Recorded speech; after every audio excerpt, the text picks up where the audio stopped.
que del total de personas evaluadas, es decir, de las 1.240, 4.050 reportaron haber tenido algún familiar con teniasis.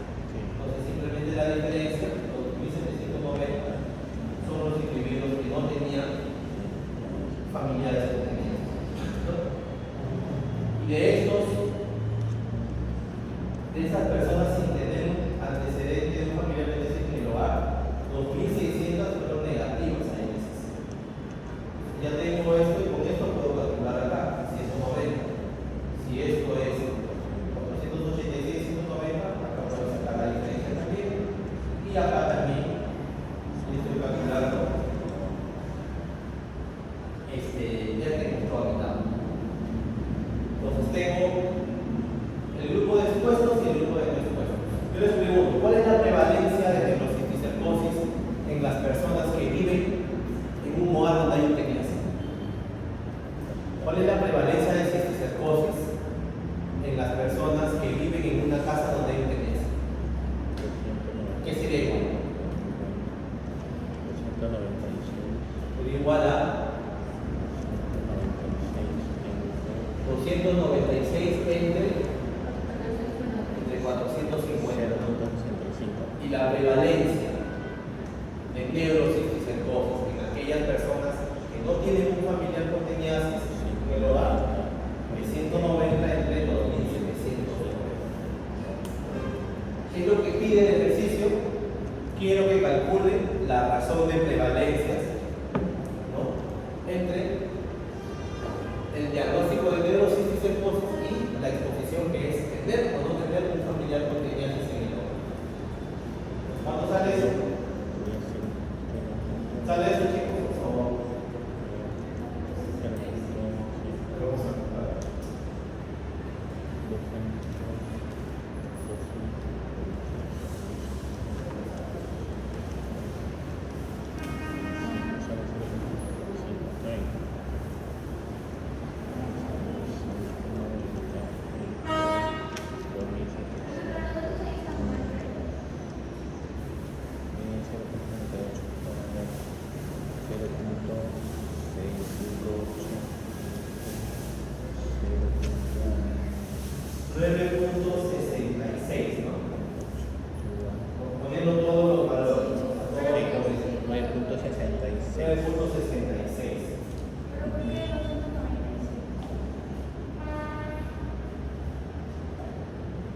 ¿Cuál es la prevalencia de los expuestos? 7. 296 entre 450. Esa es la prevalencia en expuestos. La prevalencia en no expuestos. Yo les pregunto algo. ¿Esto es una medida de riesgo o no? ¿Por qué no? Usted dice que no. ¿Por qué no? Porque si ya es que si ya está como prevalencia. Ya, la prevalencia, ¿qué es la prevalencia? Es solamente una foto del momento. Me dice si en ese momento hay enfermedad y si está el otro factor, pero no me está diciendo que la exposición en realidad antecede a la enfermedad. En este caso puede ser que sí, pero ¿qué pasaría si tú quieres ver, por ejemplo, la asociación entre por ejemplo, asociación entre tener tuberculosis, que sea el desenlace, y por ejemplo, la asociación entre tener tuberculosis multidrogo resistente, que sería el desenlace, y la exposición sea en gente que sufre, la exposición sea tener tuberculosis multidrogo resistente y el desenlace tener depresión. Que varios estudios en Inglaterra han demostrado que tuberculosis multidrogo resistente y depresión están recontra asociadas. Tienes uno y tienes el otro siempre, y es la verdad. Entonces, hago un estudio transversal y determino que efectivamente mi exposición, que es tener tuberculosis multidrogo resistente, está asociado en 10 veces a que esa persona sufra depresión en comparación a las personas que no tienen tuberculosis multidrogo resistente. Yo les pregunto, ¿esa es una medida de riesgo o no? ¿Ahí que podría estar ocurriendo?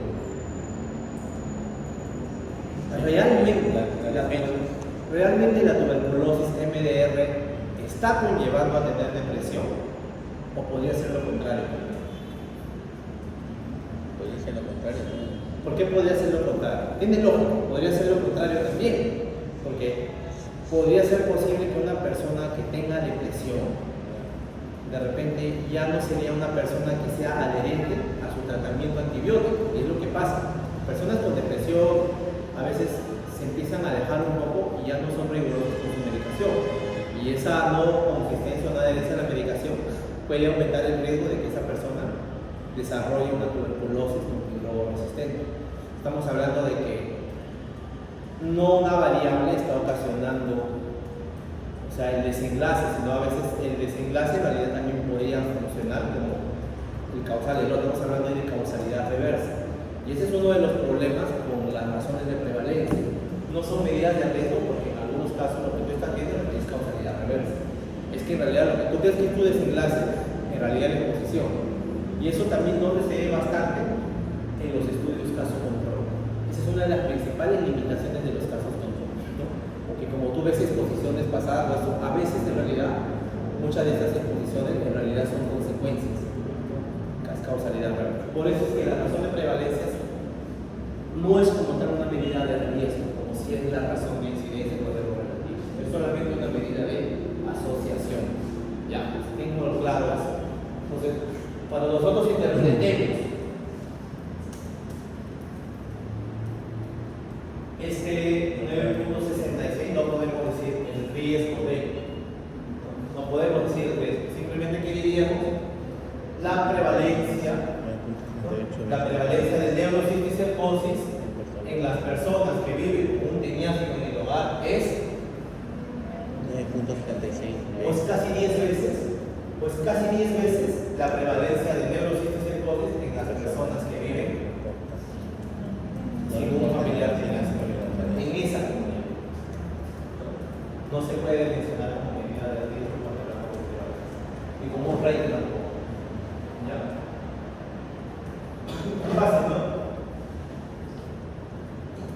Y si yo quisiera ver, no sé si tengo algún ejemplo acá, sería bueno poner un ejemplo de este tipo. Por ejemplo, ya, vamos con este ejemplo, lo vamos a ver. El último dice: un estudiante del último año de medicina veterinaria quiere realizar un estudio para determinar si el desarrollo de lesiones en el campo de los caballos de salto está asociado al tipo de piso donde han desarrollado su entrenamiento.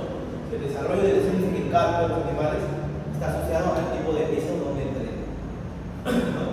Para ello, el chico ha estudiado y revisado un grupo de lesiones de campo, es decir, con lesiones y sin lesiones. Bien, ha hecho un estudio caso-control, porque él no es que ha evaluado 100 animales para saber qué porcentaje de positivos a la lesión de campo no, sino él ya sabía quiénes tenían la lesión y quién no tenía la lesión. Está definiendo sus casos y sus controles, ¿no? Y además su distribución según el piso de entrenamiento, si tenían entrenamiento en tierra o tenían entrenamiento en pasto, ¿no? En este caso el entrenamiento en tierra se considera el factor de exposición para que desarrollen lesiones en los casos. El investigador tiene que los resultados de odds de las lesiones en carros en expuestos es de 27 a 15, mientras que el odds de lesiones en carros en los no expuestos es de 19 a 20. Calcule el OR entre expuestos y no expuestos. Tiene que calcule el OR de desarrollar lesión de carros entre los expuestos y no expuestos. ¿Qué sería igual?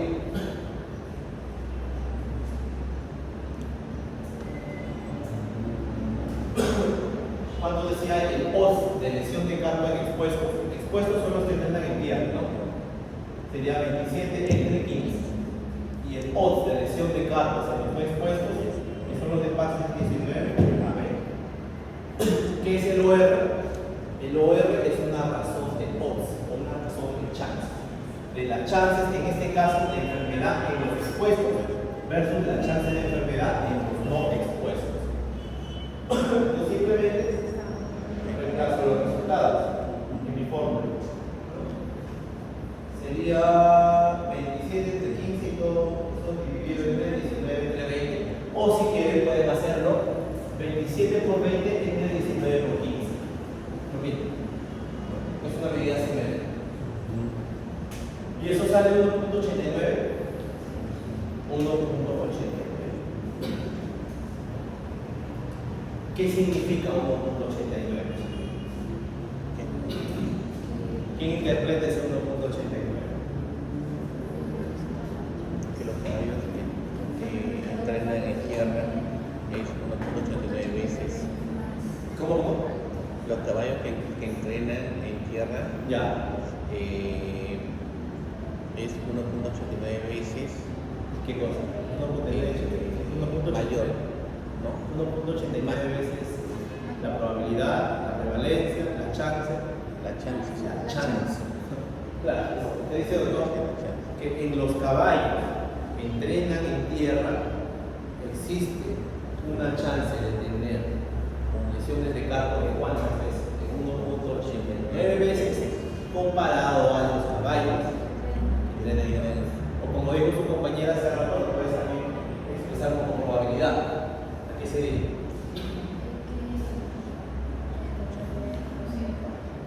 ¿Cómo? 89%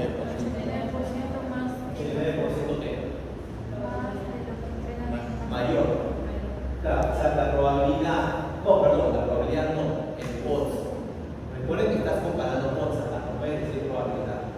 Pueden decir que el odds o la chance de desarrollar lesión en los carros es 89% mayor en los caballos que entrenan en tierra que en los caballos que entrenan en masa. Hasta ahorita hemos visto bien bacán cómo es la interpretación cuando la exposición es un factor de riesgo, ¿no? Pero ¿qué pasa cuando el valor de OR o riesgo relativo o razón de prevalencia es menor a 1? Aquí sería igual, acá en este ejemplo. Si ustedes comparan más bien ahora el odds de exposición en pasto versus el odds de exposición en tierra, ¿qué les sale igual? Comparen esto. O sea, ahora queremos ver cuál es el efecto protector más bien de tierra, del pasto sobre la chance de desarrollar lesiones en cambio.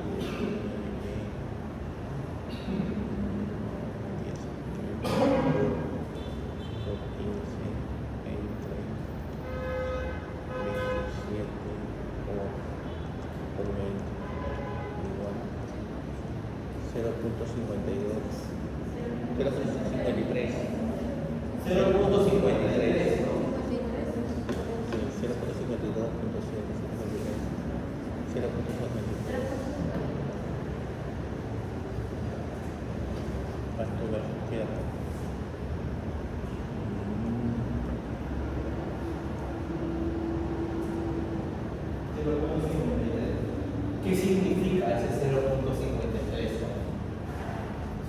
¿Cómo interpretarían un UR o una razón de prevalencia cuando le hago que es menor a 2?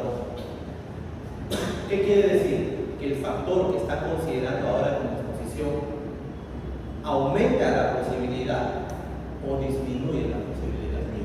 Disminuye, ¿no? Es menor a 1. Quiere decir que el odds en el numerador es menor que el odds en el denominador. En este caso, ¿cómo interpretarían esto? Como chance. Sería que la chance de tener lesiones de carpo en los caballos que tierran en pasto es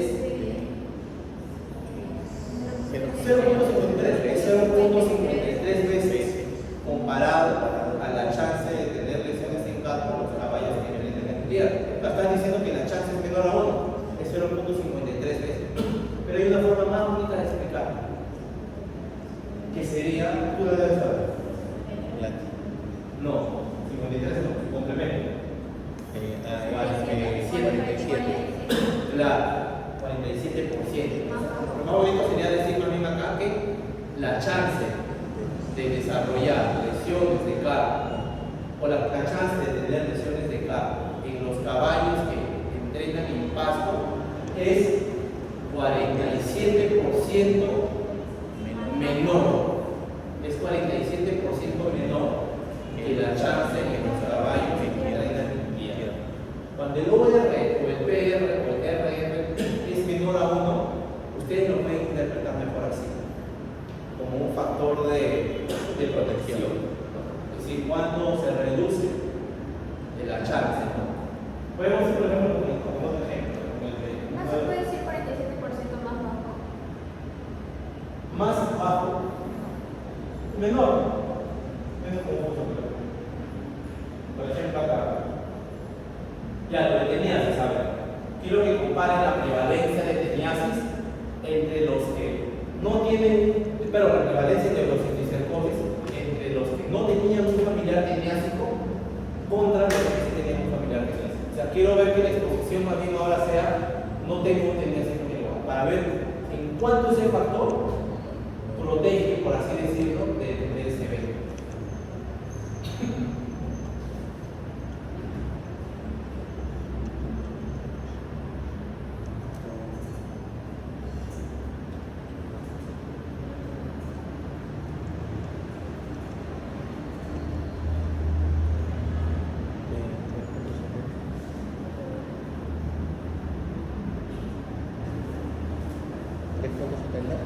¿Cuánto? 3.71. 3.71. ¿O no? A ver. O multiplique más. A ver, yo lo voy a poner. 2. La chance de tener si no era, a ver, 2.296. No, perdón, 190.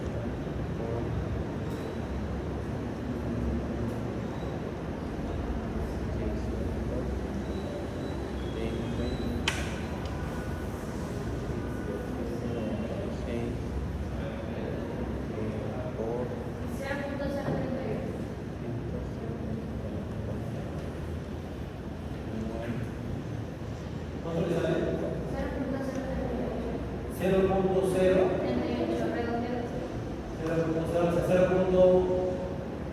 0.04. Por así decirlo. Sería 0.04. Quiere decir que prácticamente es 0. ¿Cómo interpretarían ese 0.038? 0.04. ¿Qué significaría eso? Que la prevalencia de neurocisticercosis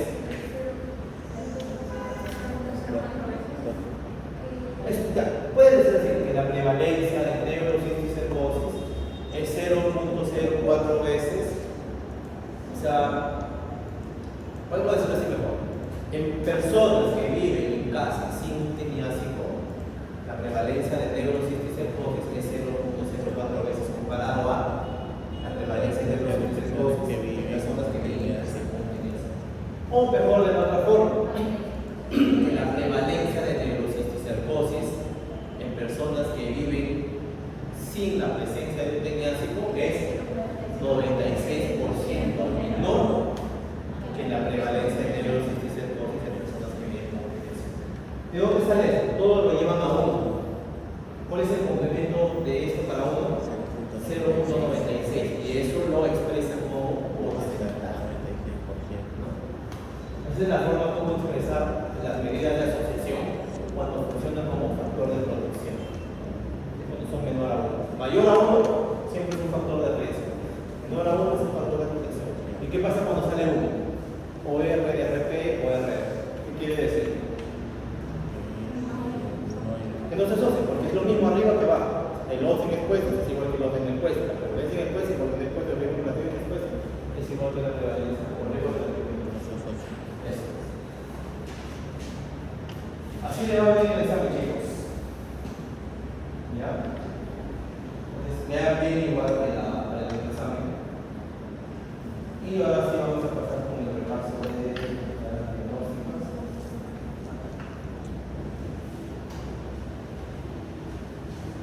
Este ya está más sencillo. Por ejemplo, cuando ponemos 9.66 veces, no ponemos 9.66 veces por ciento.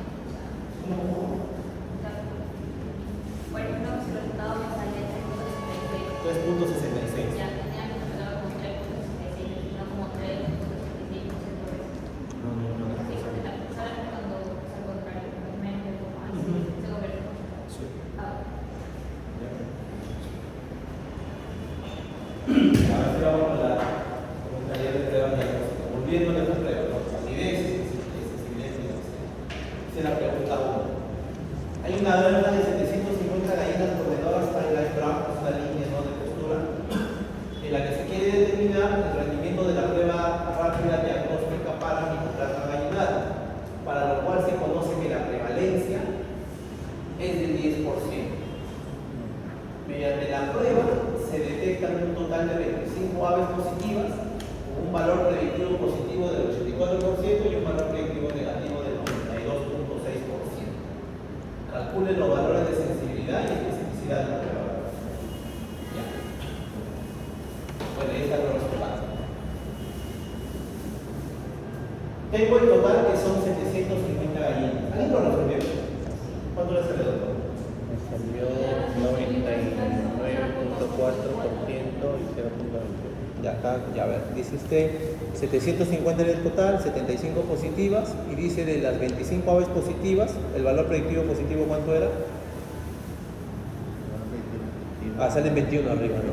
21, 4, 54, sí, está perfecto. 28%, ya, está bien. Entonces, lo que ha hecho el doctor ha sido simplemente reemplazar, ¿no? El 10% del total, que es la prevalencia, es 75.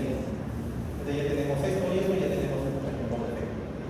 Ahora dice, se detectaron un total de 25 aves positivas, con un BPP o un valor predictivo del 84%. ¿Qué es el valor predictivo positivo? Es la probabilidad que un individuo positivo esté realmente enfermo. Entonces, si tenemos este valor y tenemos el 84%, esto multiplicado por 0.84 me sale igual a 21. Yo tengo esto, yo tengo esto, puedo calcular esto, ¿no? Y el valor predictivo negativo también me lo da, ¿no? Entonces, si ya tengo esto y esto de acá, podría sacar el total de animales negativos a la prueba. Y el valor predictivo negativo, ¿qué cosa es? La probabilidad que un resultado negativo me indique que realmente el ave está sana. Multiplicaba esto por 0.926, sale 671. Ya como experimentarlo. ¿Qué es la sensibilidad?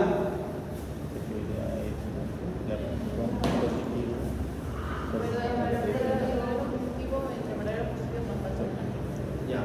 Su compañero dice que la sensibilidad es calculada como los verdaderos positivos divididos entre los verdaderos positivos más los falsos negativos. O sea, si vamos a quitarlo sería verdadero positivo dividido entre verdadero positivo más falso negativo.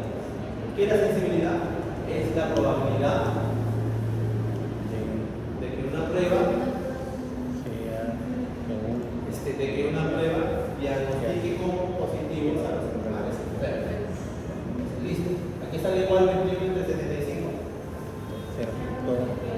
0.28 o 28%. Y la especificidad que es igual verdadero negativo dividido entre verdadero negativo más falsos positivos, ¿no? Eso es lo falso positivo. Esto entre la sumatoria de esto. Y eso es igual que dice usted, o es 99.4%. 99.4%. Es una prueba bastante específica, pero ¿cuál es su problema? Pobre sensibilidad, ¿no? Solo tiene un 21%, creo. Es una prueba bastante mala. No me sirve en realidad como una prueba de camisar, ¿no? ¿Por qué? Porque si tengo un brote que utilice esa prueba, ¿qué vaya a pasar? Con una prueba muy poco sensible, ¿cuáles son mis problemas? ¿Falsos positivos o falsos negativos? ¿Falsos positivos o falsos negativos? Falso negativo. El factor que afecta la sensibilidad de una prueba son los falsos negativos, porque como mi prueba es tan poco sensible, no todos los individuos enfermos van a salir positivos. Muchos individuos enfermos van a ser aparentemente negativos y van a seguir diseminando la enfermedad. ¿Ya? Mientras que la especificidad sí se ve afectada por los falsos positivos. Principalmente acá quienes entran las reacciones cruzadas, ¿no?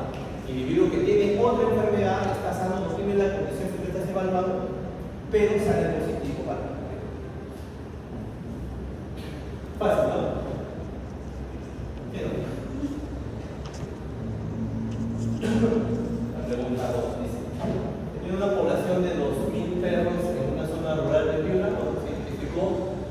60% de perros con babesiosis y al resto de animales aparentemente sanos.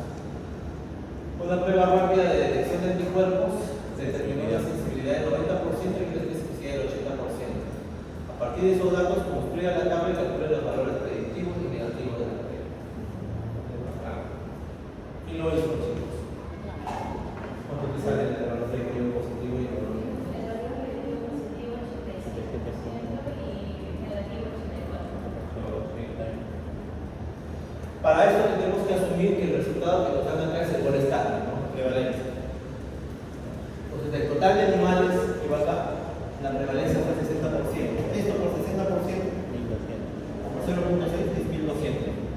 La diferencia son los individuos sanos. Entonces, como tengo los verdaderos enfermos y los verdaderos sanos, y tengo la sensibilidad y felicidad, simplemente multiplico, ¿no? Multiplico 1200 por 0.9 y eso me sale los verdaderos positivos. O sea, los individuos verdaderos positivos, ¿no? O sea, enfermos que salen positivos a la prueba. Y 800 por 0.8 me sale 640, que son los verdaderos negativos. Individuos sanos que salen negativos en mi prueba diagnóstica. Con eso necesito calcular ahora los valores predictivos. Si ya tengo esto, por defecto saco este valor y este valor, y la sumatoria de estos en las columnas marginales ya me permite calcular los valores predictivos. Porque para los valores predictivos, ¿cómo calculo los resultados? ¿Sobre las columnas o sobre las filas? Sobre las filas, ¿no? Cuando hablo de valor predictivo, hablo del cálculo sobre las filas. Mis denominadores, ¿quiénes son? Para el valor predictivo positivo, el denominador es el total de animales positivos a la prueba. Y para el valor predictivo negativo, mi denominador es el total de individuos negativos a la prueba. Como dice su nombre, el valor predictivo es la probabilidad de que el resultado de la prueba me prediga, o sea, como una herramienta para predecir el estatus real de la enfermedad del individuo. Es que también predice mis pruebas. Entonces, ¿cuál es el valor predictivo positivo de esta prueba de Ehrlichia? 87%. ¿Cómo calculo ella eso? Verdaderos positivos entre verdaderos positivos más falsos positivos. Y el valor predictivo negativo, que es igual acá, verdaderos negativos entre verdaderos negativos más falsos negativos. Estoy calculando sobre eso. Y el valor predictivo negativo me salió 84.2. Es una prueba que aparentemente es buena. ¿Pero por qué creen que es buena? Miren la prevalencia de la enfermedad. 60%. Es brutal. O sea, más de la mitad de los perros que yo seleccione con una moneda van a salir positivos. Puede haber una carga de garrapatas, de personas que se evaluado, que hace que la prevalencia sea alta. Como la prevalencia es alta, eso probablemente está influyendo en quién. La prevalencia de la enfermedad, ¿sobre qué influye? ¿Cuál de estos parámetros que hemos visto? Influye sobre la sensibilidad y la especificidad. ¿Qué dice? La prevalencia de una enfermedad influye sobre la sensibilidad y la especificidad de la prueba. Eso lo vimos esta semana, la semana pasada. No, o sea, la sensibilidad y la especificidad de una prueba no se ve afectada por la prevalencia de la enfermedad. ¿Qué es lo que se ve afectado por la prevalencia de la enfermedad?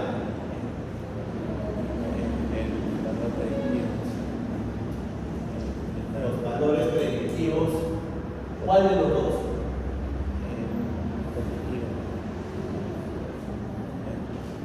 Miren, ella lo vimos la semana pasada. Los valores predictivos positivos. Es el valor predictivo positivo el que principalmente se afecta por la prevalencia de una enfermedad. ¿Qué pasa cuando la prevalencia de la enfermedad baja? Si la prevalencia de mi enfermedad baja, miren, si mi prevalencia de mi enfermedad baja, voy a tener una reducción de este número. Entonces voy a tener una reducción del número de individuos que tengan la enfermedad del total de los positivos. Esto va a tener que reducir el valor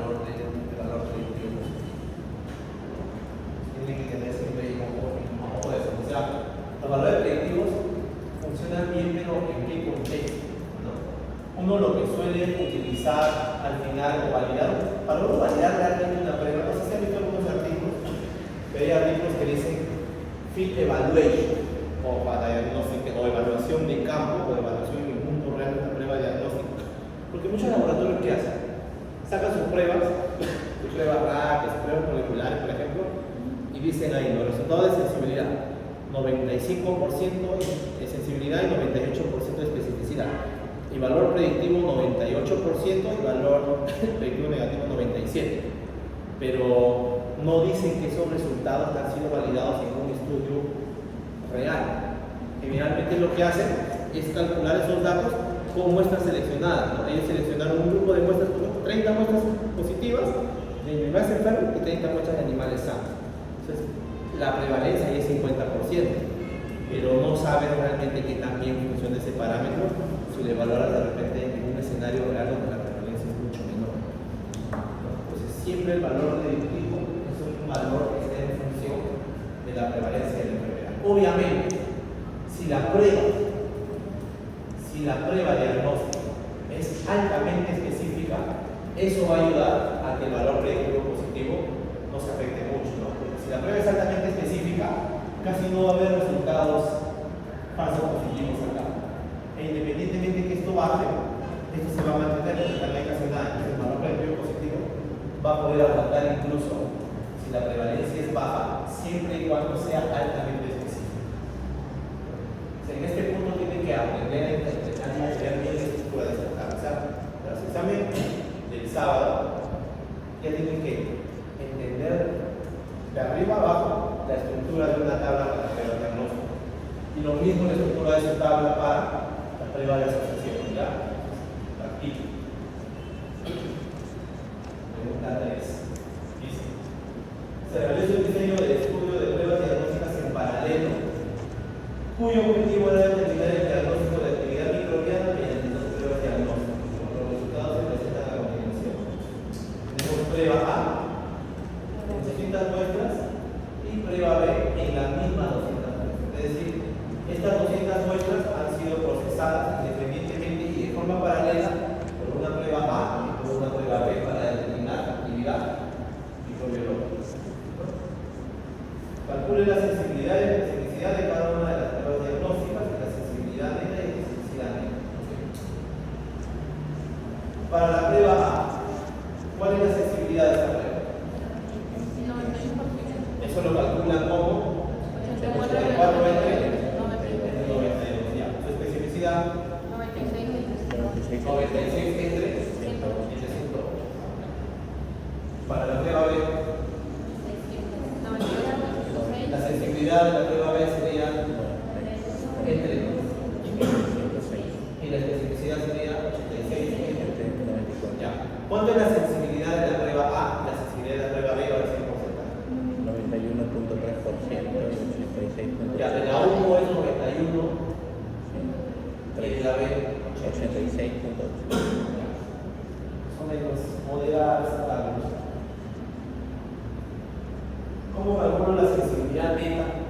Para la sensibilidad neta de ambas pruebas en un diseño de pruebas en paralelo, necesito calcular obviamente la sensibilidad de cada prueba por separado. Sería igual a que 1 menos la sensibilidad de A por 1 menos la sensibilidad de B. Cuando hagan esto en su calculadora, háganlo con bastante cuidado. O sea, se va a poner siempre de respeto las comillas, o sea, los paréntesis, ¿no? Y esto le sale este valor 98.9%. ¿Qué pasó con la sensibilidad neta? ¿Fue mayor o fue menor? Fue mayor que el de cada prueba por separado. Y eso es lo que hace un ensayo de pruebas en paralelo, ¿no?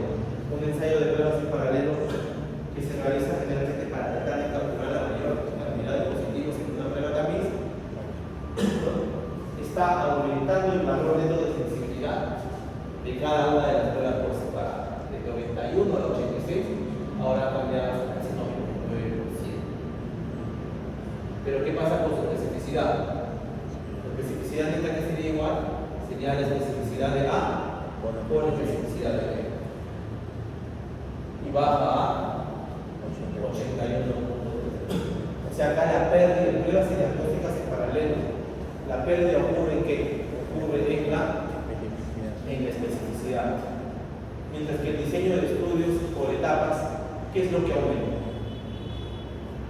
¿Se acuerdan cuando es por etapas? Cuando primero utilizo una prueba y luego utilizo una prueba en los positivos de la primera prueba, ¿qué es lo que gana? Mayor especificidad. Primero sensibilidad y después ya la especificidad. Claro, pero al final lo que termino ganando es mi especificidad. Estoy confirmando que realmente eran positivos. En un diseño de estudios, sea por etapas, priorizo la especificidad. En un diseño de estudio en paralelo, priorizo la sensibilidad.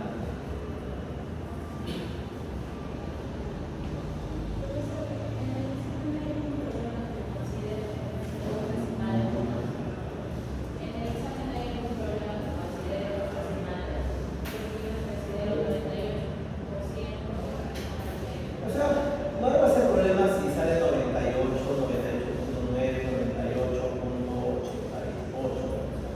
Si veo que la resolución está bien, no hay ningún problema. La pregunta 4 dice: se tiene un estudio transversal que fue realizado con la finalidad de determinar la prevalencia de mastitis subclínica en vacas y su asociación con el tipo de crianza. Intensiva versus extensiva. Estamos viendo nuevamente pruebas de asociación. Mastitis en vacas según tipo de crianza. Estudio transversal. Si es estudio transversal, ¿qué es lo que vamos a comparar? ¿Qué medida de frecuencia vamos a tener? En un estudio transversal. Eso lo hemos visto en medida de frecuencia. ¿De dónde obtengo yo la prevalencia? ¿De qué tipo de estudio? ¿Qué es la prevalencia?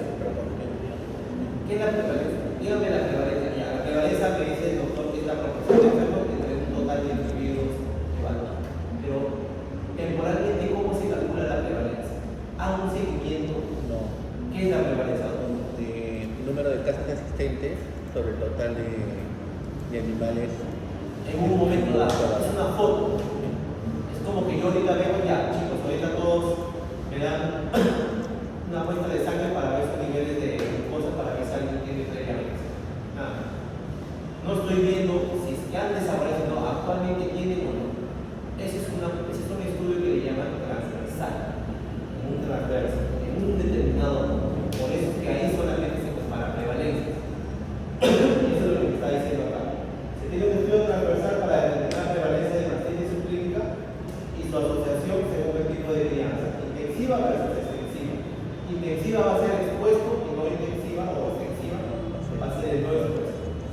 Se mostraron un total de vacas de 120, se mostraron en total 120 vacas de cada tipo de crianza. En total hay 240. Observándose una prevalencia total de 30%.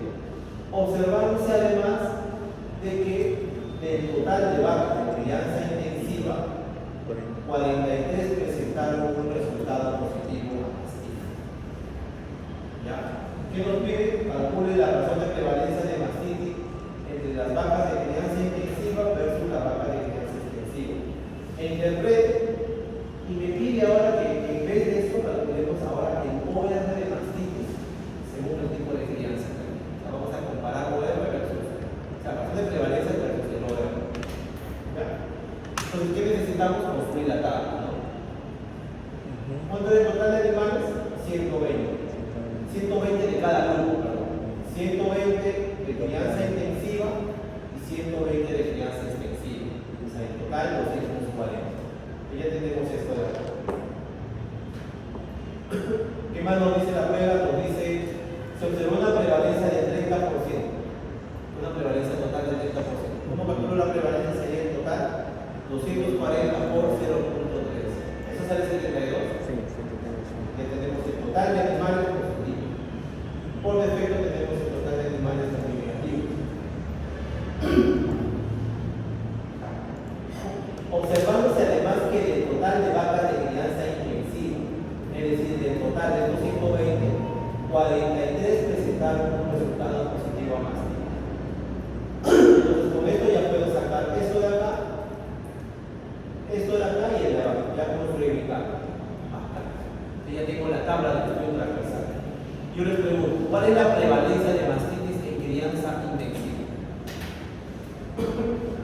Prevalencia de mastitis en crianza intensiva.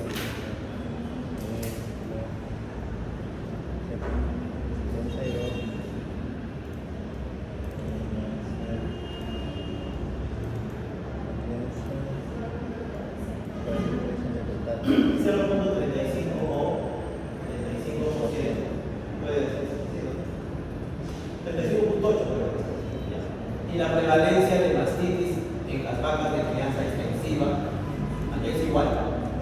29 sobre 120. 29 entre 120. Sí, No se confundan, tengo temor de que pasen de una pregunta de pruebas diagnósticas donde tienen que calcular sensibilidad y las columnas, que luego lo mezclen cuando hagan prueba de la situación. Tengan cuidado con eso. Por eso les digo, diferencien bien los ejercicios que son para pruebas diagnósticas y los ejercicios que son para pruebas de la situación. Entonces ya tenemos la prevalencia de los expuestos y la prevalencia de los no expuestos.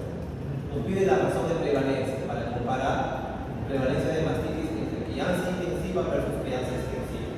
Eso sale igual a 1.48. Ya. ¿Quién me interpreta ese valor de 1.48?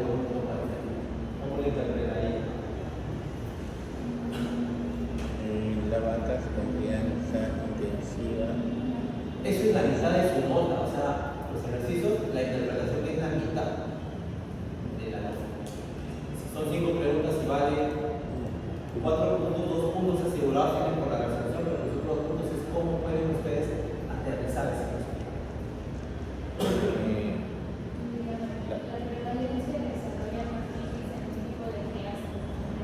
Yo diría la prevalencia de mastitis, no, porque no sabemos si es el desarrollo, la prevalencia de mastitis.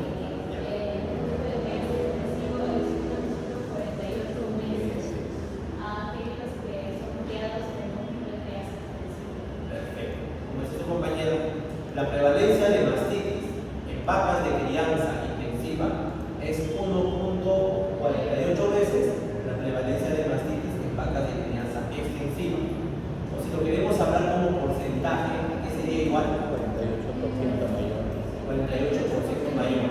O sea, la prevalencia de mastitis en vacas de crianza intensiva es 48% mayor que la prevalencia de mastitis en vacas de crianza extensiva.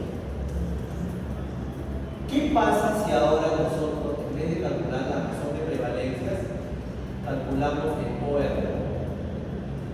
El OR entre crianza intensiva versus crianza extensiva. Calculen el OR de mastitis en crianza intensiva versus crianza extensiva.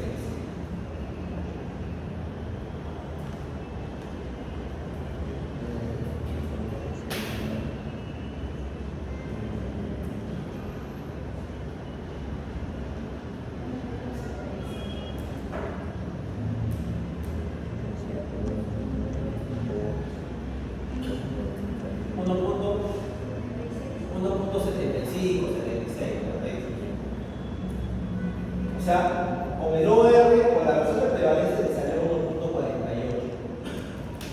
Con el OR le sale 1.75. ¿Qué quiere decir 1.75? ¿Cómo interpretaría 1.75?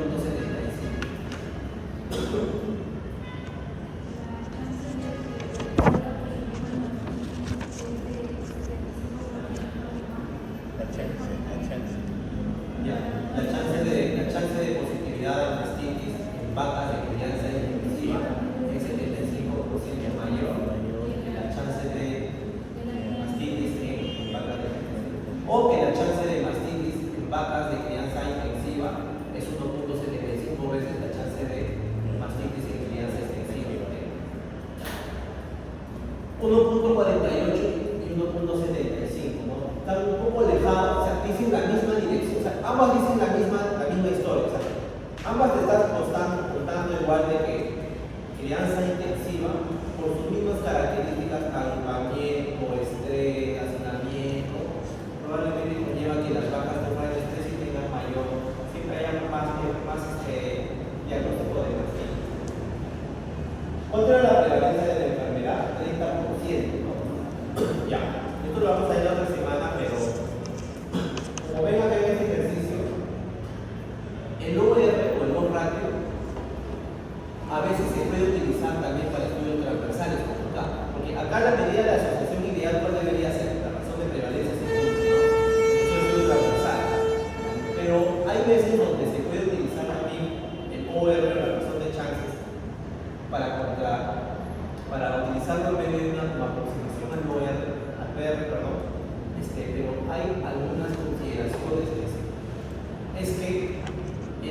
ratio siempre se va a aproximar más al valor de la razón de prevalencias cuando la prevalencia de la enfermedad no es tan alta. Cuando la prevalencia de la enfermedad es entre 10 al 12%, el OR se va a parecer un montón a la razón de prevalencias. Acá ya empieza a ser diferente, ¿no? Porque la prevalencia ya es 30%. Y ese es el problema, que si uno utilizara OR para cualquier estudio transversal, sin importarle cuál es la prevalencia de la enfermedad. Y eso es un error que pasa bastante epidemiólogos, bastantes artículos científicos hacen su estudio de prevalencia de mastitis o de otitis, por ejemplo, sale por 36% o 60%. Y dicen, okay, vamos a calcular nuestro análisis para ver factores de riesgo de intervención logística que me saca razones de ratio. Y me salen que, por ejemplo, el uso de antibióticos en 6 meses tuvo un OR de 3.7. Entonces, el problema, cuando yo utilizo un OR para ver asociación en un estudio transversal, es que si la prevalencia de la enfermedad es muy alta, ese OR puede sobreestimar la verdadera asociación que hay. Acá lo estamos viendo, ¿no? O sea, la asociación con una razón de prevalencias me indicaba 1.48, pero con el OR ya es 1.75. Yo estoy seguro que si la prevalencia de mastitis en este estudio hubiera sido 60%, ese OR ya habría pasado 2, sería 2.5. El problema del OR es que cuando la prevalencia de la enfermedad es muy alta en un estudio transversal, puede sobreestimar la asociación. Ahí lo ideal es usar mejor la razón de prevalencia.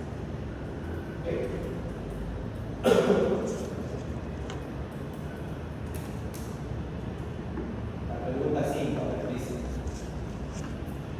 se realizó un experimento en el cual se evaluó una vacuna viva atenuada para prevenir el desarrollo de infección por virus en 2 cohortes de cerdos vacunados y cerdos no vacunados, y se evaluó los resultados del estudio a los 4 meses post aplicación de la vacuna, según se detalla a continuación. Entonces, en nuestra tabla tenemos nuestro estatus de vacunación. Era un diseño experimental. Cuando nosotros hacemos un diseño experimental, si se acuerdan de causalidad, ¿qué buscamos en un diseño experimental? Había una palabrita que hablábamos, ¿no? Que hablamos también en tamaño de muestra. Aleatorización. ¿Por qué en un ensayo, en un estudio experimental, en un experimento, siempre hay aleatorización? ¿Para qué? Para que este grupo vacunado y no vacunado sean lo más parecidos entre sí. Lo que decíamos en causalidad, que este sea su contrafactual o su gemelo, y que solo se diferencien en qué cosa.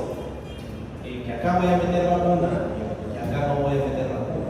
En un diseño experimental, uno busca eso, tratar de controlar cualquier diferencia a priori que hay entre los grupos para que yo solo pueda analizar y enfocarse. Porque ese es el fin de un experimento, demostrar que este factor va a causar un desenlace. No, este es un diseño experimental y obviamente para demostrar eso es un diseño que también hace un seguimiento longitudinal. Todos los diseños experimentales siempre son longitudinales, son cohortes. Entonces, todo diseño experimental, ¿qué medidas nosotros vamos a tener siempre? Incidencias. ¿Ya? Incidencia acumulada, o sea, ¿ya? Entonces dice, tenemos un diseño en el cual se evalúa una vacuna viva atenuada para prevenir el desarrollo de virus en 2 cohortes de cerdos. Cerdos vacunados y cerdos no vacunados. Se evaluaron los resultados 4 meses después de la aplicación de la vacuna según se detalla la comunicación. Eran animales o sea, sin enfermedad, se vacunaron o no vacunaron, y se observó luego de 4 meses quienes desarrollaban o no la enfermedad, para ver si la vacuna protege o no. ¿Cuál es la medida de asociación adecuada para este diseño de estudio? ¿Qué dicen ustedes? Riesgo relativo. ¿Por qué? Porque tengo una cohorte y es un diseño experimental. En el diseño experimental, recuerden, en un diseño experimental y en un diseño de cohorte en general, la exposición siempre antecede el desenlace. Entonces, estoy viendo una exposición y luego de un periodo de tiempo veo el desenlace. Entonces, ¿qué calculo? Incidencia. Como calculo incidencias, la medida de asociación acá sería riesgo relativo. ¿Qué voy a comparar en ese riesgo relativo? La incidencia de PIRS en vacunados versus la incidencia de PIRS en no vacunados. ¿No? Ahora calculen la medida de asociación. ¿Cuál sería la incidencia acumulada de PIRS en los vacunados? ¿A qué sería igual? 64, 120. 64 entre 120. 120. Y la incidencia acumulada de PIRS en los no vacunados, 96, 720. ¿cuál sería el riesgo relativo entonces? 0.67. Ahí está.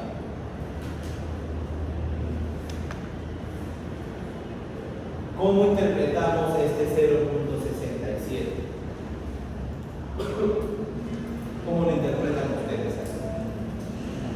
El 0.67 es una medida de riesgo relativo.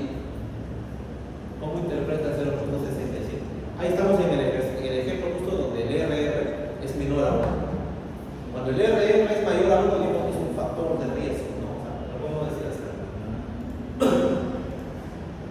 Pueden interpretarlo igual, puedes decir, ¿tú qué dirías? ¿Verdad?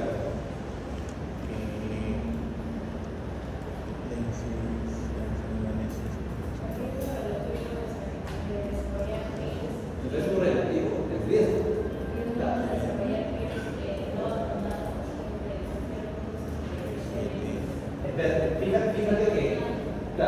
Fíjate que para el propósito del estudio, el expuesto es el que se vacuna. Entonces, vuelvo a repetir. ¿Ya?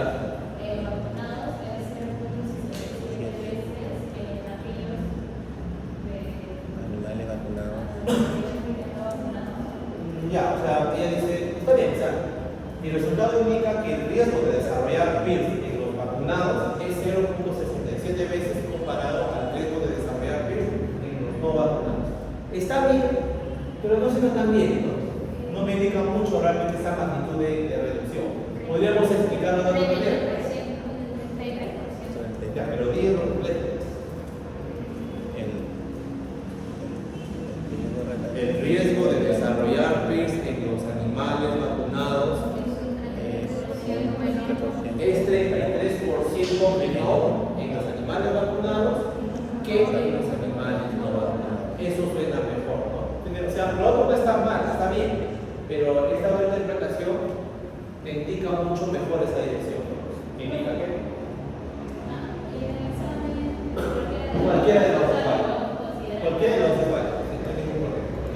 Pero a veces a mí me parece mal, ¿no?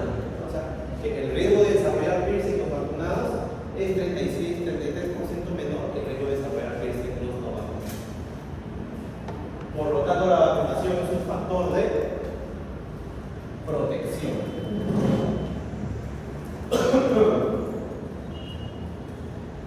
Listo, pregunta 6, ya faltan 2 y acabamos.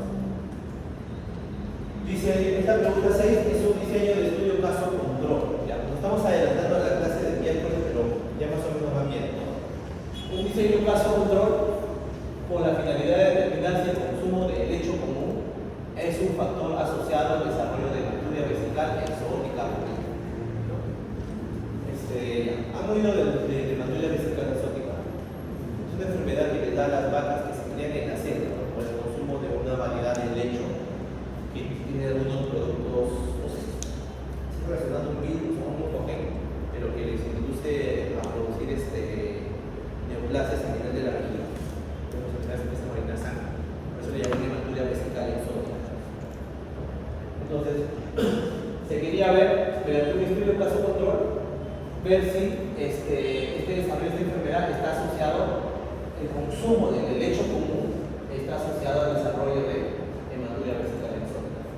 Como es un caso control, para ellos se seleccionaron ya 60 animales que se sabe que tienen la enfermedad y 120 controles que no tienen la enfermedad. Entonces, acá en un caso control, tú sí sabes exactamente cuántos tienen la enfermedad y cuántos no tienen la enfermedad. Es decir, tú no lo seleccionas al azar, sino tú ya a priori sabes.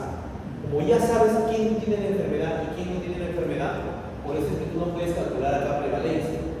Porque yo les dije que la prevalencia es un cálculo probabilístico. Tiene que hacer un muestreo probabilístico. Acá tú a priori sí sabes esto y sí sabes esto. ¿Ya? Entonces se seleccionan 60 casos y 120 controles. Del total de los casos, 70% de los ganaderos afirmó que sus animales consumían en hecho común. 60 por 0.7, 42, ¿correcto? ¿Alguien lo ha sacado? Mientras que el lote de exposición en los controles fue de 50 a 70. Miren, el odds de exposición en los controles. Estos son los controles, ¿cierto? El odds de exposición que vendría a ser expuesto entre no expuesto en los controles. El odds de exposición en los controles fue 50 a 70. Quiere decir que en los controles el odds de exposición es 50 entre 70. Porque la exposición es consumo de leche y la exposición es no consumo de leche. Con esto ya construimos.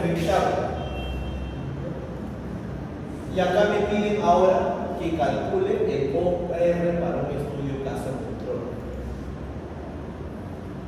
Yo ya les había dicho, en un estudio caso control, yo calculo el odds de enfermedad entre expuestos y no expuestos, o calculo el odds de exposición entre los casos versus los controles. ¿Cuál de los dos hago? Es el segundo, ¿no? Porque en el estudio caso control, yo parto hacia atrás. Quiero ver si la exposición pasada tiene algo que ver con el estatus actual del animal, sea caso o sea control. Ahí la pregunta es clara, y por eso tienen que leer bien. Calculen el odds ratio para un estudio caso control. Entonces ustedes ahora ya saben que cuando hablo de un odds R para un estudio caso control, yo lo que voy a calcular es el odds de exposición en los casos entre el odds de exposición en los controles. Pero cuando hablo de un OR para un estudio transversal, para un estudio de prevalencia, ahí sí yo hablo de odds de enfermedad en los expuestos entre odds de enfermedad en los no expuestos. ¿Ya? Tengan claro eso. Acá quiero el odds de exposición en los casos, pero el odds de exposición en los controles. Porque es caso control. ¿Ya? El odds de exposición en los casos es igual.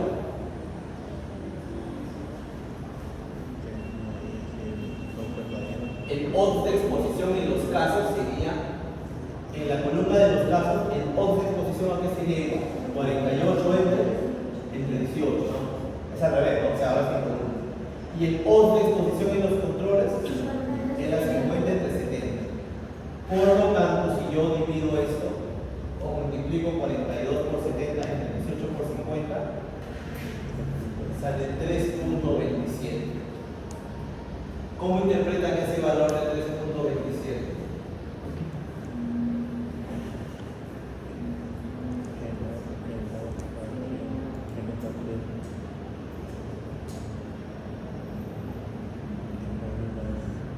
Como es un estudio caso control y a los productores se les preguntó si sus animales previamente habían estado comiendo el lecho macho, porque era una exposición pasada. La interpretación es que en los bovinos con hematuria vesical o en los casos, el odds de que ellos hayan estado consumiendo previamente el lecho era 3.27 veces el odds de consumo de lecho en los animales que no tienen hematuria vesical. O sea, acá tú no estás comparando el odds de enfermedad en expuestos versus el odds de enfermedad en expuestos. Acá tú estás viendo el odds de exposición en casos versus el odds de exposición en los controles. ¿Ya? Se han variado, pero que el estudio caso control es decir, vale al revés. O sea, el estudio caso control lo que busca es qué exposiciones en el pasado han hecho que actualmente tengan la enfermedad o no tengan la enfermedad. Porque hay enfermedades donde tú no puedes estudiarlas prospectivamente porque son de muy rara ocurrencia. Los cánceres suele ser el ejemplo más común. Por ejemplo, en cáncer suele ser el polo de que les dije de Zika.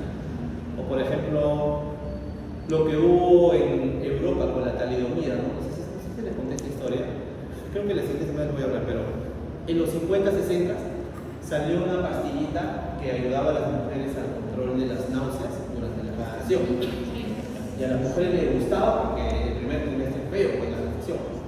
Y el problema fue que en Reino Unido y en Alemania, donde fue mayor el consumo de eso, empezó a haber como que un brote de nacimiento de niños sin brazos y sin piernas, o sea, esas deformaciones.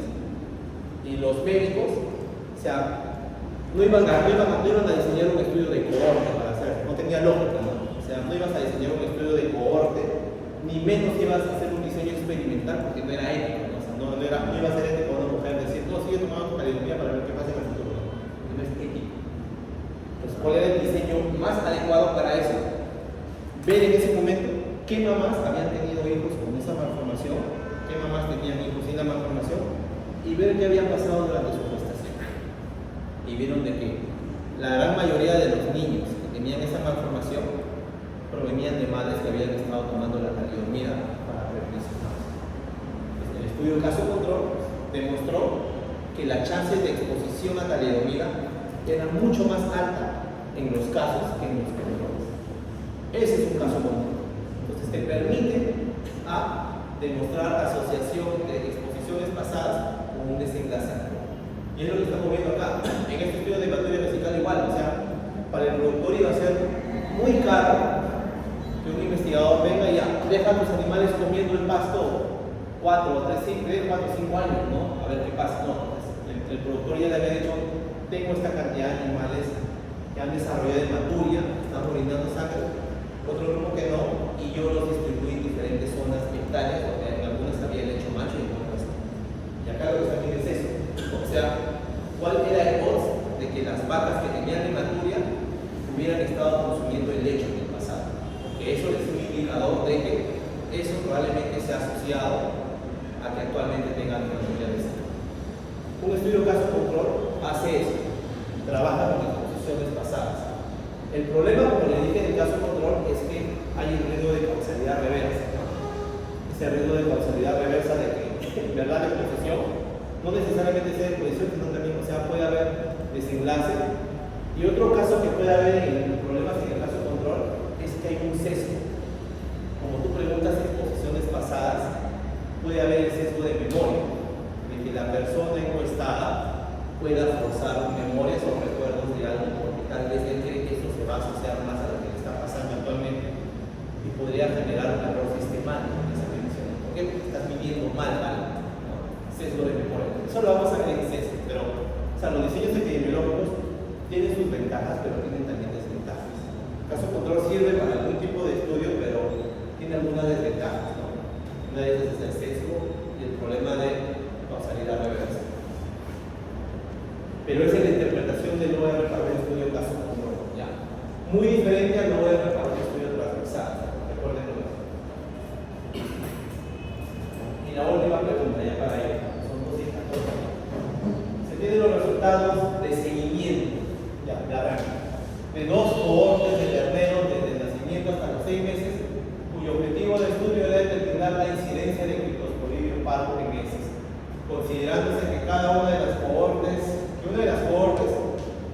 es decir, la cohorte A expuesta, era alimentada con forraje regado con agua residual, mientras que la otra cohorte, la cohorte no expuesta, B, era alimentada con alimento regado con agua tratada. Es decir, mi exposición era agua residual versus agua tratada en el pastor, ¿no? La población A tuvo un total de seguimiento de 36 terneros mes, observándose 6 casos de criptosporidiasis, mientras que la cohorte B tuvo un total de seguimiento de 42 terneros mes y se observaron 4 casos de criptosporidiasis. ¿Cuál sería la medida de asociación que ustedes utilizarían? ¿Cuál sería la medida de asociación que utilizarían?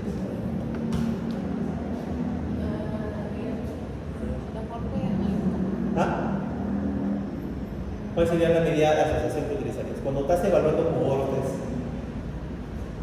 ¿qué medida de frecuencia de la enfermedad tú esperas encontrar en una cohorte? ¿Prevalencia? ¿Incidencia? Incidencia. Entonces, si tienes incidencia en un grupo expuesto e incidencia en un grupo no expuesto, ¿cuál es la medida de asociación?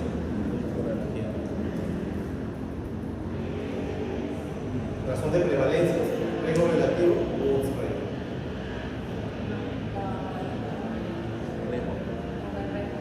¿Qué?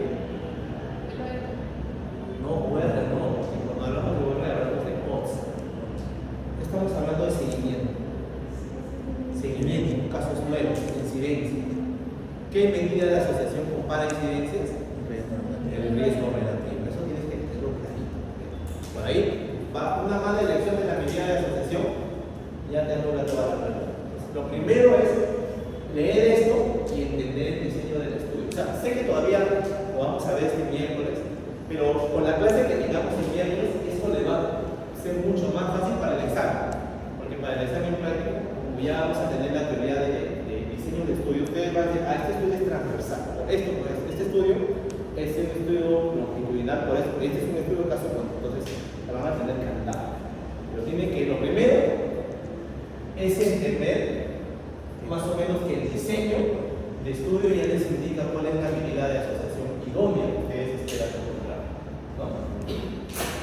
Entonces, entendemos que tenemos todos que esa es una dos cohortes. Cohorte expuesto, cohorte no expuesto, es una cohorte observacional, ¿no? O sea, acá no estamos aleatorizando, ¿no? No es que yo arbitrariamente he expuesto a estos animales al pasto contaminado o al pasto contaminado, sino ellos provienen ya de ese tipo de alimentación, ¿no? Entonces se le llama una cohorte observacional, o sea, donde le hace seguimiento a dos poblaciones, pero donde la exposición tú no la determinas, simplemente es algo que está ocurriendo, ¿no? Diferente a un ensayo clínico, donde un ensayo clínico tú como investigador sí defines una cohorte expuesta y no expuesta, pero tú defines a qué factor se va a exponer, ¿no? Y para hacerlo comparable, aleatorizas para que ambos grupos sean contrafactuales.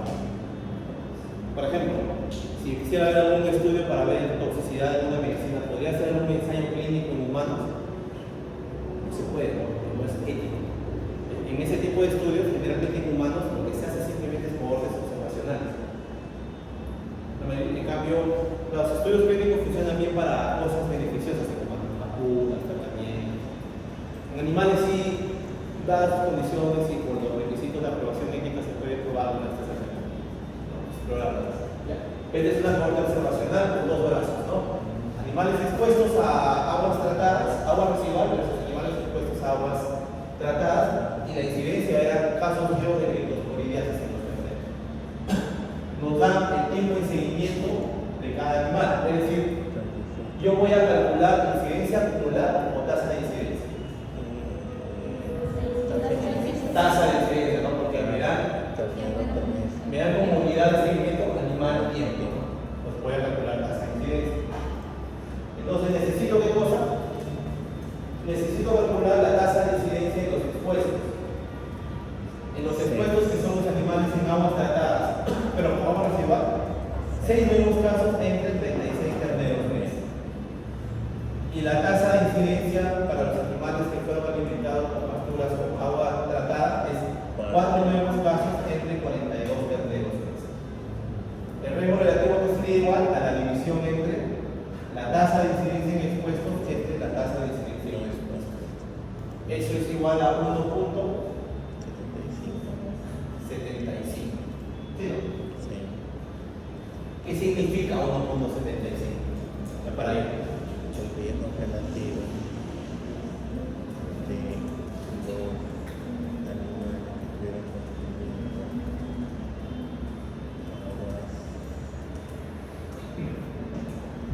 consumiendo aguas residuales, ¿no?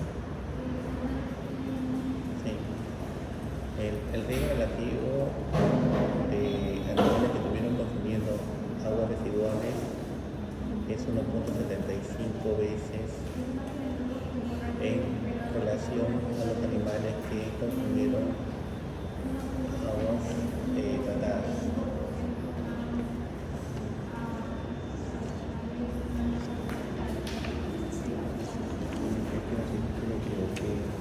¿Qué sería la respuesta? Si el riesgo relativo, estamos hablando de que el riesgo de desarrollar de positividad a criptosporidiasis, porque si hablamos de riesgo relativo, hablamos de riesgo. El riesgo de positividad a criptosporidiasis terneros que son alimentados con forrajes provenientes de aguas residuales es 1.75 veces el riesgo de positividad a leptospiromiasis en los terneros que provienen con forrajes de aguas tratadas. Es decir, el agua residual es un factor de riesgo para el desarrollo de leptospiromiasis en esta cohorte, o podría ser 75% mayor. Así le va a venir el examen, ¿ya? Creo que ya están más que preparados para el día sábado. Este examen práctico. Desea ahora el examen, por favor, lo revisan y lo firman, ¿ya?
Ya lo tienen firmado para el dinero, por favor. Y acá lo tienen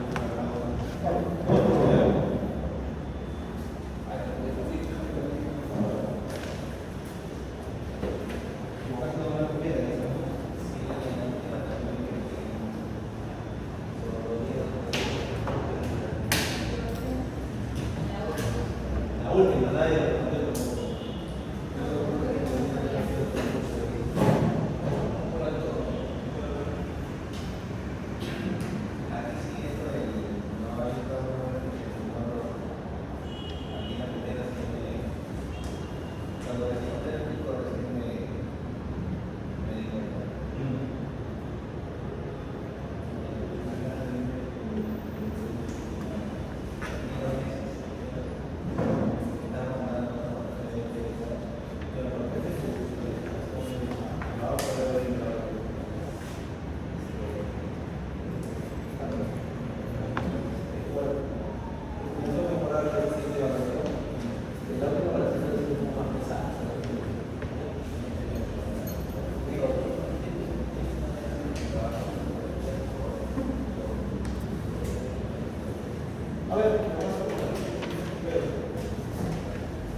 Pero ¿cómo es? Este sería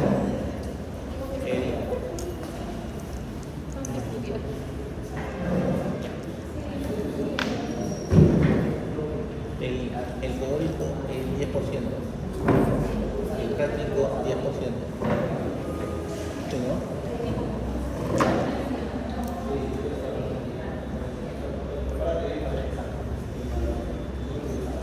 Profesor, una preguntita. El teórico 10%.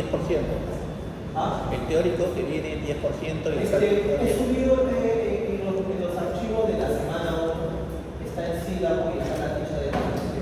Ya. Ahí lo pueden ver. Para esta siguiente unidad, o sea, esta